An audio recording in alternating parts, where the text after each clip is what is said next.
Hey guys, welcome to this video lecture series on the subject of polymer science and technology. I'm Harsh Panchal, Assistant Professor in Chemical Engineering Department of LJ Institute of Engineering and Technology. In previous video, we have concluded the addition polymerization techniques. Well, if you have missed that video, you can find it in the I button over here. Now, having said that, let's just move to the next type of the polymerization technique, and that is condensation polymerization. Well, in the introduction part, we have just understand what do we mean by this condensation polymerization. It is nothing but when the polymerization take place, or we can say that in condensation polymerization, the polymer buildup take place through the reaction between functional groups. So you can say that this condensation polymerization technique is all about the functional group, while the addition polymerization technique was all about the double bond and single bonds or more than two bonds. But now in a polycondensation or the condensation polymerization technique, we will be dealing with all the functional groups. So here in this animation, you can say that what is the actual meaning of the condensation polymerization. As you can see here, now this is the polycondensation polymer, right? How it actually make place or how it actually take place. You can see here that these are the two different monomer of a different functional group, and they combine together, or we can say condense together, and liberate a small molecule like this to the outer part, and they ultimately produces long chain of the polymer. So that is nothing but your condensation polymerization, in which two functional group or two monomer having functional group of a different type or a same type combine together, or we can say condense together, to form a long chain of the polymer like this. So now this reaction take place in a stepwise manner. So when this first functional group will react with another functional group, and then after only the third functional group will take place. So we can say that this entire process is taking place in a stepwise manner. So again, this condensation polymerization is also referred as the step condensation, or we can say step polymerization techniques. So this reaction take place in a step manner, hence polymer buildup is a slow process. So again we can say that this entire process is relatively slow because it take place in a stepwise manner. So first reaction will take place, and then after only the second functional group and third functional group will combine together. So this entire process is a relatively slow process. It also accompanied by elimination of a small molecule. You can see here in this animation as well, this small molecule will liberate it out, right? When two different monomer or two functional group combine together, condense together, they liberate a small molecule like this, and to form this polymer chain. So this was all about the basic introduction about this condensation polymerization. Well, this condensation polymerization technique can be further classified into two segments as the polycondensation polymerization and polyaddition polymerization. We will see individually them in upcoming videos. But for now, let's just start with the polycondensation polymerization technique, right? But all in all, you can say that this polycondensation is all about the condensation of two different functional groups, right? Now moving towards this polycondensation polymerization technique, a polycondensation is brought about when two or more reactive functional group condenses together, right? Here in this animation you can see that these are the two different monomer containing two different functional group, right? Here is the first one and here is the second one. So when both the things combine together or condense together, they liberate small molecule of this H2O. You can see here in this animation, this H2O is again liberated, and we are getting long chain of this polyester, right? So ultimately we will having such type of the ester that are nothing but your polymer. Now moving toward the physical example of this thing, let's just consider one small reaction, right? This reaction has nothing to do with the polymerization technique, but it is this simple reaction that we studied in a chemistry. You can see that here I have taken one reactant which has COOH as the functional group. So we can say that it is a kind of acid, right? And on the another side, I have taken one example or one reactant of this hydroxyl group as the functional group. So we can say that this is the alcohol group. So when one acid reacts with the alcohol, it will ultimately produce one ester like this. So you can see that this H from this CH2 will linked with this OH negative ion of this alcohol like this, right? And it will ultimately produce H2O. So let me just take a pen. So this H from this CH2 and OH from this ROH will link together and ultimately produce this H2O molecule. Now what will happen to the rest of the thing? You can see here this RCOO is linked with this R in this way. So this is your nothing but your ester, right? You can see this is your ester, that is RCOOR. Now let me just rub these things so that I can explain you the next concept. Now you can see here that this particular compound, let me just take a laser. Now you can see here this particular compound has a one functional group as COOH,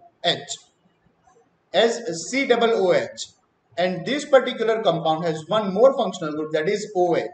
So both the functional group combine together, that we call is the condensation process, condenses together to produce one ester like this, right?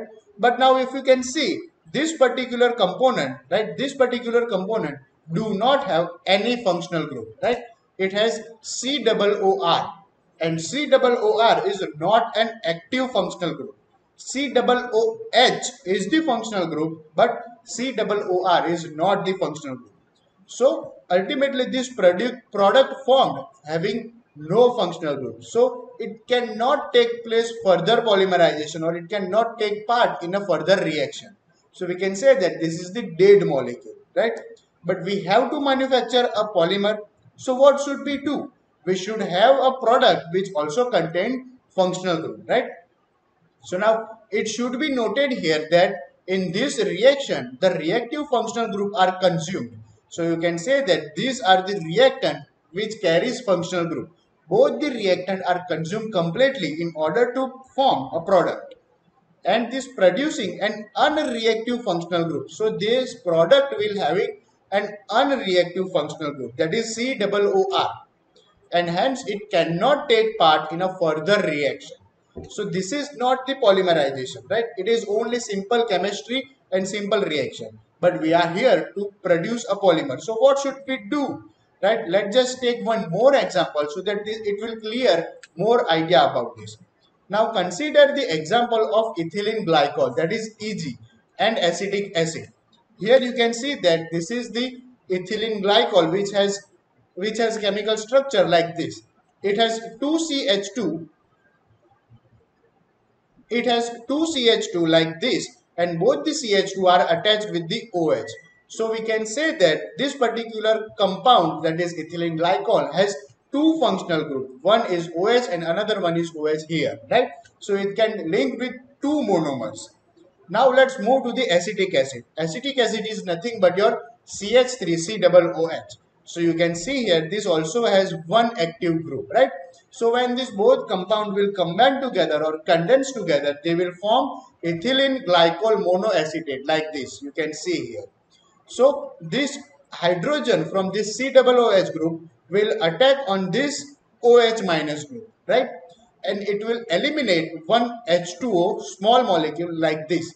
And this entire series, that is CH3COO, will attach to this thing like this. You can see here the product from both the reactant is this CH2OH. This OH is merely attacked by anything and it is staying right as it is.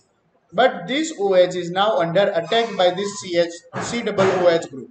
So you can see that this is the CH2, and here one more carbon is there.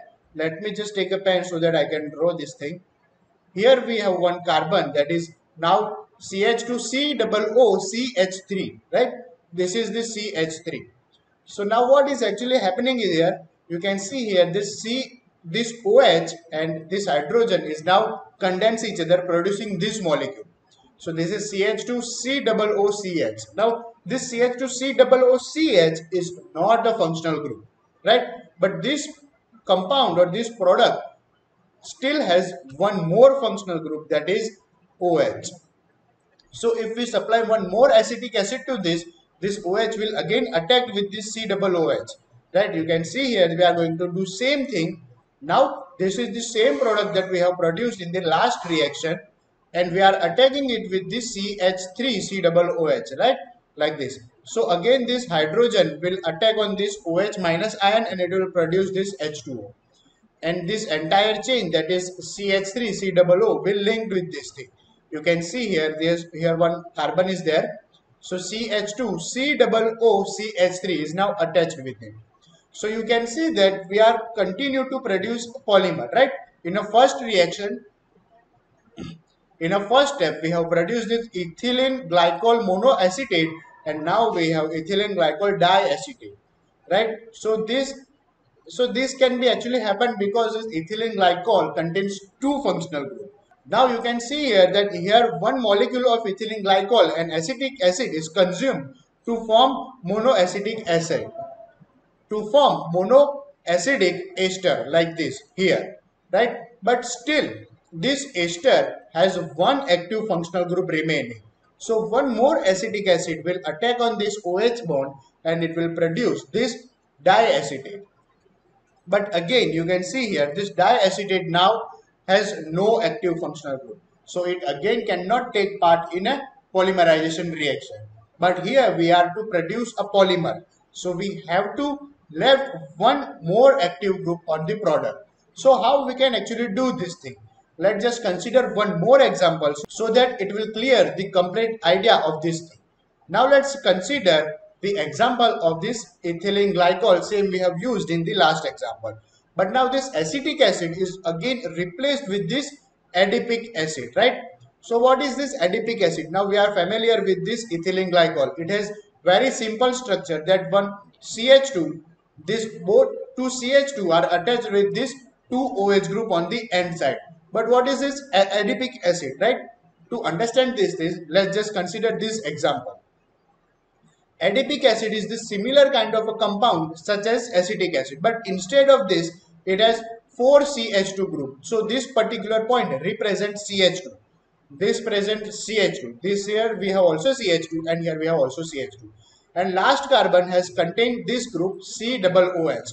And on this side this last carbon also has this COOH group. So now to understand the structure of this adipic acid, you need to consider this point as CH2. So adipic acid has a 4 CH2, 1, 2, 3 and 4, right?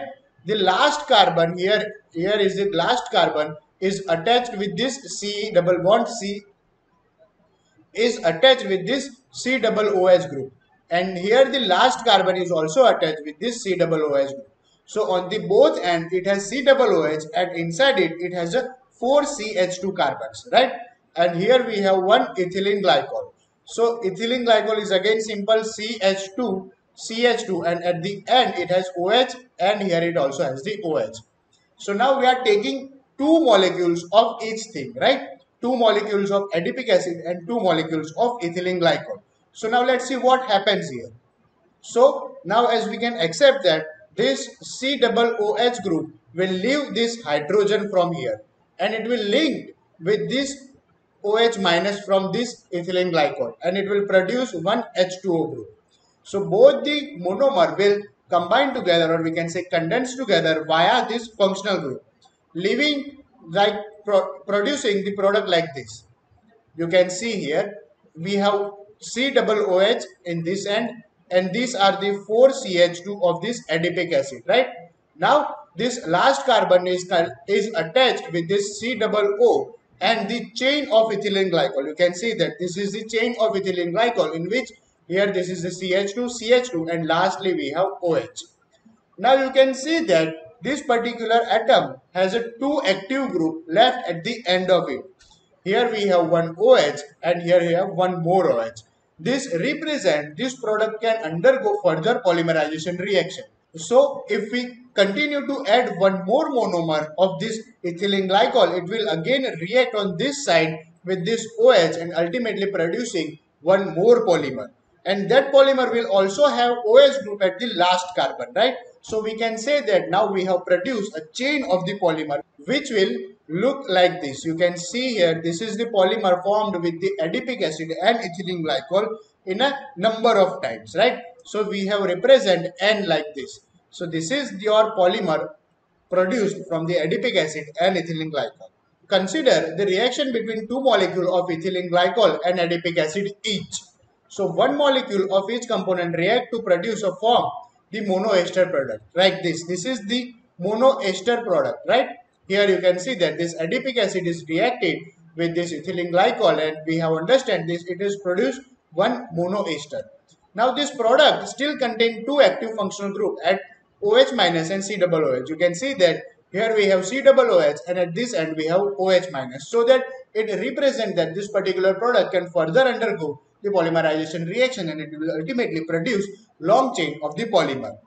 So if we take N molecules of this adipic acid and ethylene glycol take part in this polymerization reaction, we will get the polymer which can be represented in a general like this, right? So if we have taken N number of reactants, that is adipic acid and ethylene glycol, we will have long chain of the polymer like this. Here you can see that here you can see that this is the particular monomer of the ethylene glycol which has CH2CH2. One is attached with the OH group while the another monomer is attached with the COO group of the adipic acid.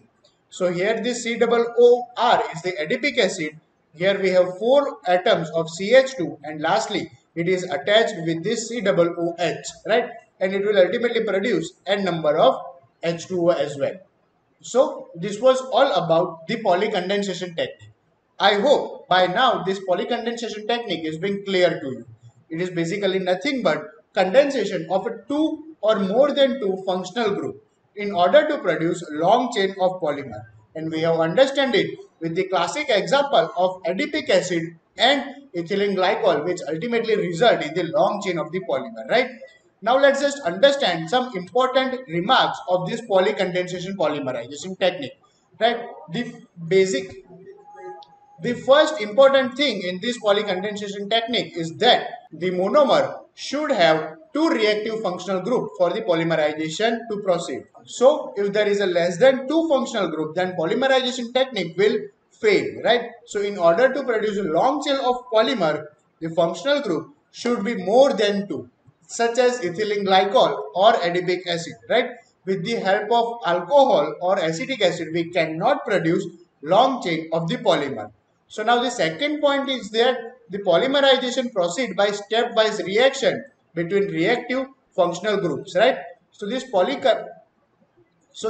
polymerization technique, specifically polycondensation, is this stepwise process, right? So when two functional group, either it can be COOH, OH, or it can be amine, combined together, condense together in a stepwise manner. So the third important point is that only one type of the reaction between two functional group is involved in the polymerization formation.